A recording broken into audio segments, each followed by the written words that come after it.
Yo, what is up guys, and welcome to another Honkai Star Rail video. Alright, so it's time for another Memory of Chaos gameplay video. This time we have new enemies. The Swarm has finally invaded. Turns out, it wasn't as bad as I thought it'd be. Swarm Disaster level 5 is definitely much more difficult to deal with, and the Memory Turbulence of this season makes it quite a bit easier than it normally would be. Basically, you just need your characters to use their ultimate before or after they take their turn. Because the Desiccation debuff that the Memory Turbulence provides actually deals a lot of damage to the enemies, it's based off their max HP. Obviously, this Memory Turbulence is also very beneficial towards characters who can advance forward their actions such as Zile, Sushang, Imbiber Lunane, E2, and obviously the newly introduced Jing Liu.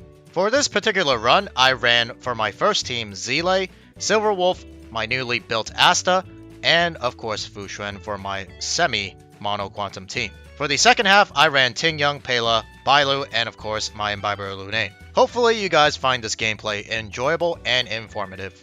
Alright, so we start out the fight with a Fu Xuan technique, and we initiate with Asta's technique in order to get maximum stacks from her talent.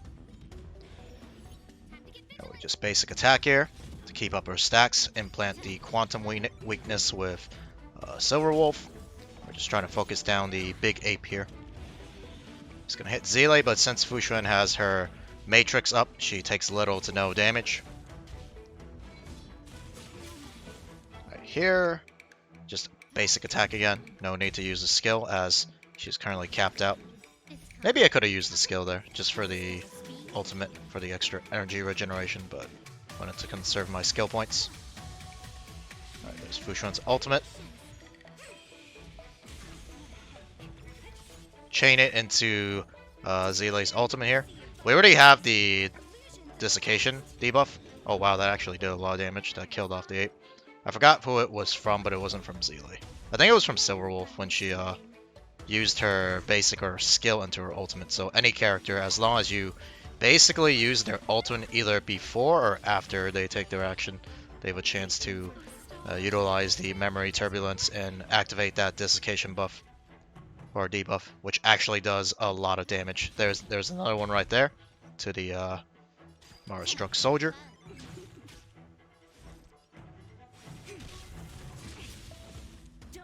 Here we kill off one of them, get the Resurgence buff. Fortunately, he has a revive. So that wastes one of our cycle turns, but it should be fine. I use my skill here just for the extra energy regeneration, since we have the extra skill points. Second wave, there's a Maiden and an Ape. I think we're going to focus down the Maiden as I find her more annoying with her constant, debuffs being applied to the team. The Ape's not that big of an issue since we have Fu Xuan. She can mitigate the majority of his burst damage.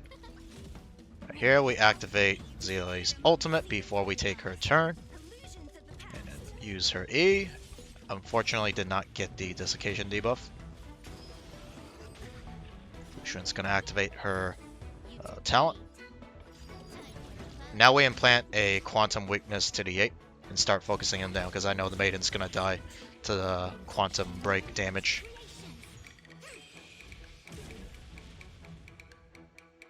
Basic attack again. I probably should have skilled there. I have plenty of skill points available.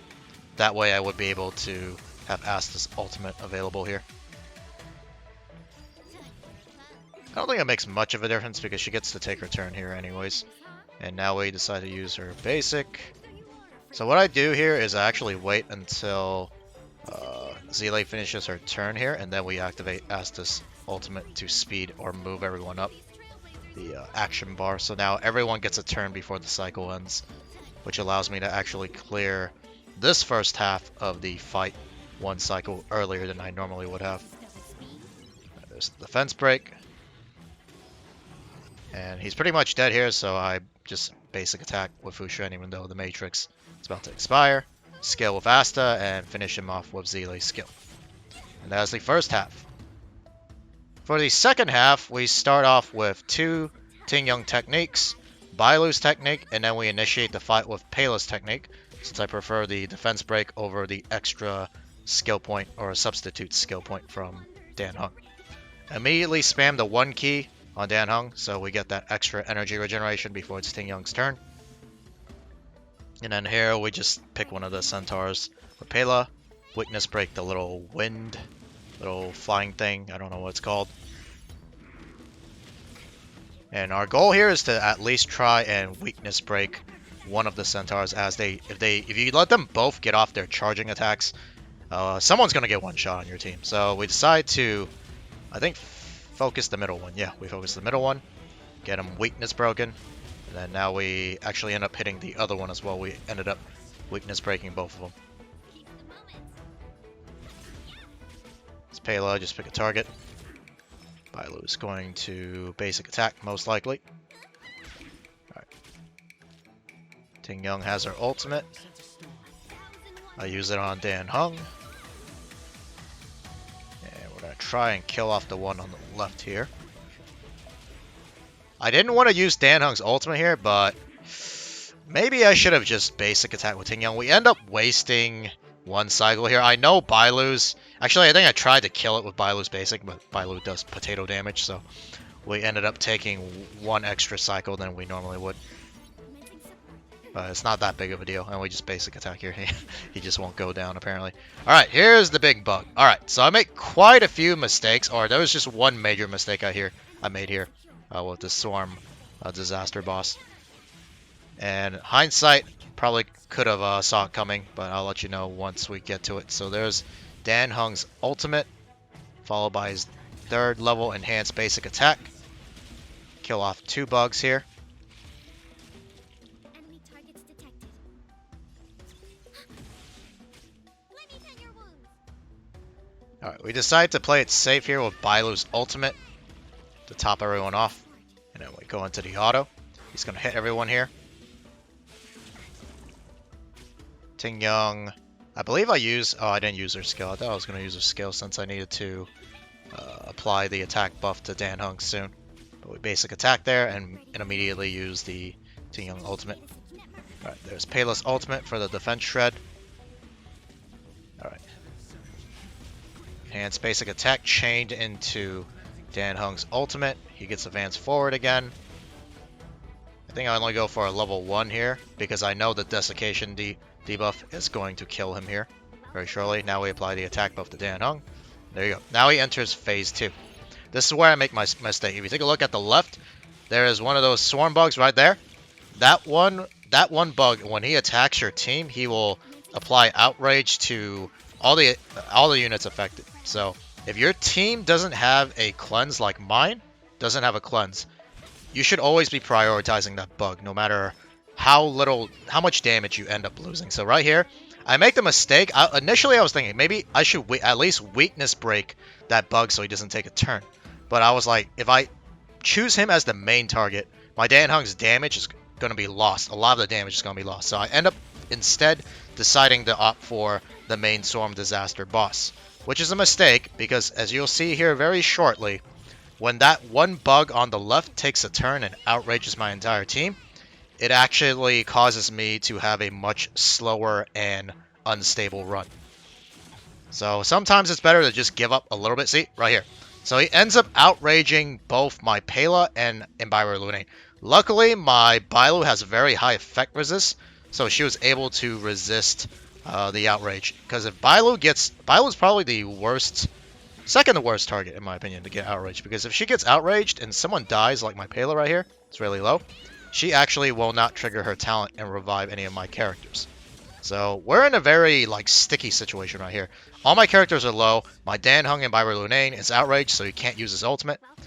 I use Ting Young's ultimate here to charge Bailu's ultimate, so we have an emergency heal.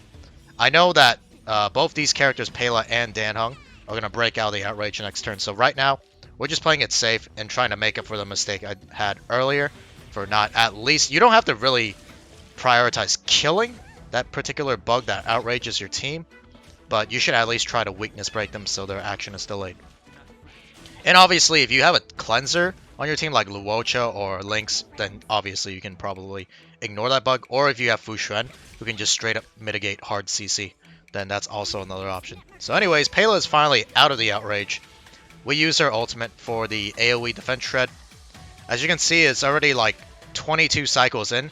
If I had focused down that one bug that, and also Dan Hung is finally free as well.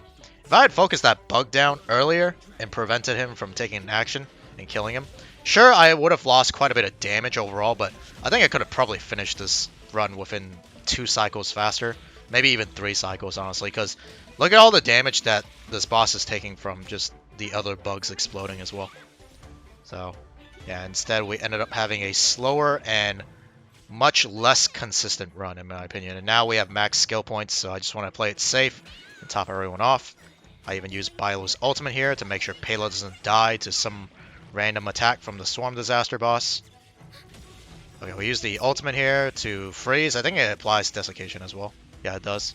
And he just dies straight up to desiccation damage. It's insane. Alright, and we finished the run with 21 cycles remaining.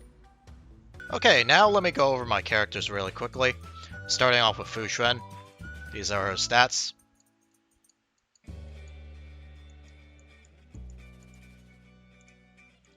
Light Cone, Moment of Victory. Traces, still need to work on it. I'll do it when I have the time and resources. Relics, still not complete of course, but she's doing a good enough job at the moment that I'm not too worried about it. Once we hit a wall with survivability issues where she can't solo sustain, I'll probably go a little bit more ham with her relics. Eidolons, she's at Eidolon 0. Alright, next is Ting Young. These are her stats.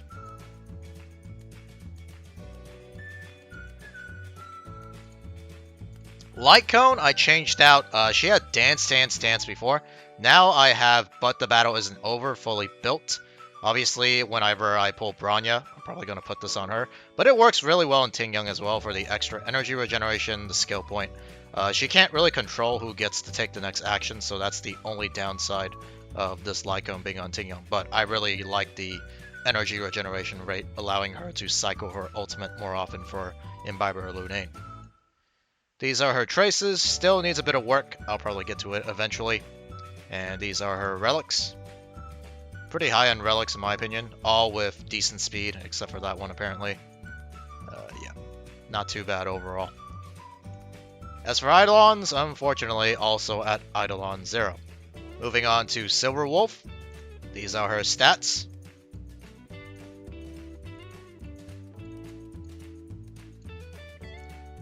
Light Cone. Traces are almost maxed out.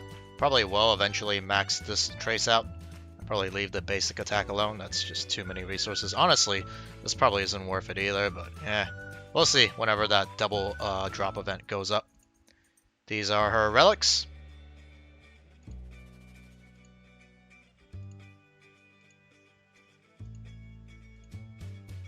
And of course, Eidolons, Eidolon 0. Alright, and now for something new. My newly built Asta.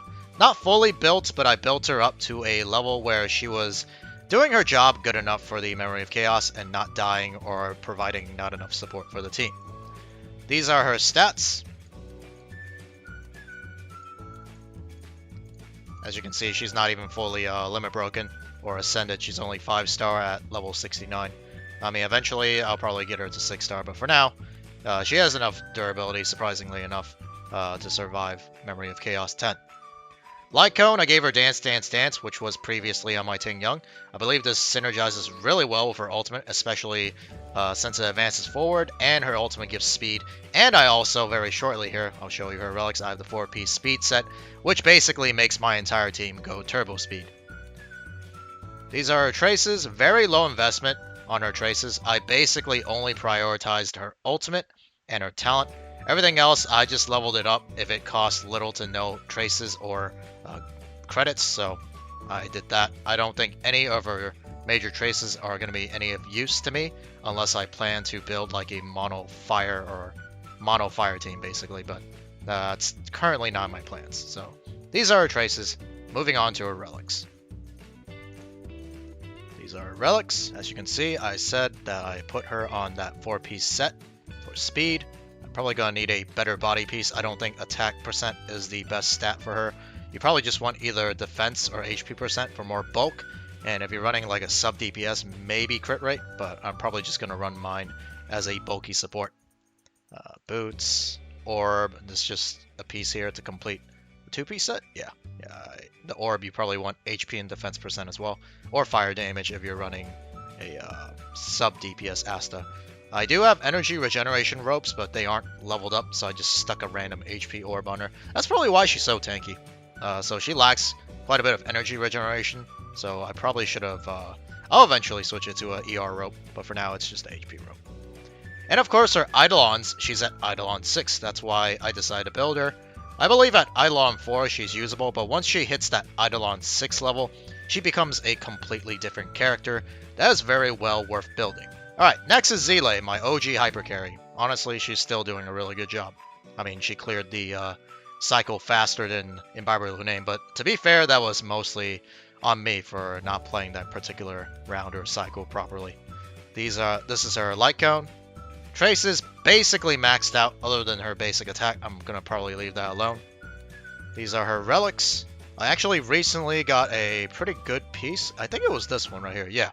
I decided to give up some crit damage. I had a piece that had more crit damage earlier. I believe it was this one. Yeah, 22.6% crit damage, but only 3.2 crit rate. I decided to swap it out for this one that I got recently that has way more crit rate and only a little bit less crit damage. So that added to her damage being more consistent rather than randomly large bursts of damage and then sometimes missing a crit and basically tilting me in the process. Alright, those are her relics. Eidolons, she's at Eidolon 0. Alright, next is my Imbiber Lunae. These are his stats, pretty much the same as before. I haven't really got time to work on... Well, I'm working on his relics right now, but it's going to take a while. This is his light cone. Traces, he's maxed out completely. And as for relics, like I said earlier, currently working on them. I did recently get a really good chest piece, this one right here, the crit damage chest piece for the imaginary 2-piece set. The only issue is I don't have another imaginary piece to pair along with it right now, so I can't really equip this on. Well, I guess I could, but anyways, working on that right now. I want to eventually swap these boots out for either the Musketeer set or the 2-piece imaginary set as well. Of course, I'll be running attack percent boots on those as well. And of course, I need to improve his planar sphere and link rope. This set is okay. It's not ideal. I obviously want the set that gives crit rate and increases his basic attack damage by 20%. But once again, it's a relic grind. Eidolons, of course, you guys already know. He's at Eidolon 2. Alright, moving on to Bailu. These are her stats. Very high effect resist. Basically saved me in the second half of Memory of Chaos 10. This is her light cone, which is what gives her a lot of the effect resist. Honestly, if Bailu got, outraged during that second half, that run probably would have been bricked. These are her traces. These are her relics.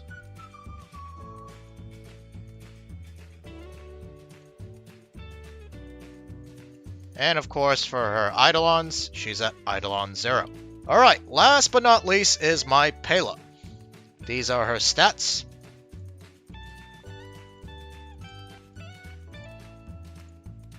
Light Cone, still using a substitute Light Cone. I spent all my resources building up the Bronya Light Cone. Next will probably be the Nihility Light Cone, the Sweaty Light Cone that everyone uses for the defense break. These are her traces, not much investment. Relics.